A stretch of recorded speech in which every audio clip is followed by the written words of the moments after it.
What's up, guys? In this tutorial, I'll be showing you how to fix an error occurred during activation iMessage issue you're seeing on your iPhone.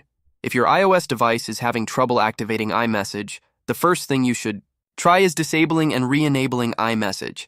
Start by opening the Settings app on your iPhone. Scroll down to find Apps, then locate and tap on the Messages app. Here you'll see the toggle to turn off iMessage. Go ahead and disable it. Wait a few seconds, then enable it again. For most users, this simple step will fix the activation issue. If the problem still persists, we'll now check whether your iOS is up to date and, if needed, reset the network settings.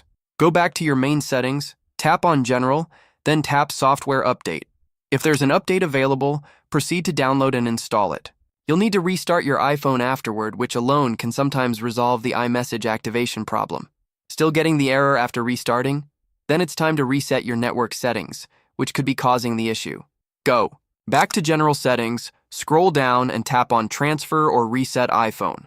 Select Reset, then choose Reset Network Settings. This will take a minute. Just note that you'll have to reconnect to Wi-Fi, as all saved networks and passwords will be erased. Lastly, if nothing seems to be working, it might be a problem on Apple's side. Open your browser and go to apple.com support system status, or use the link in the video description.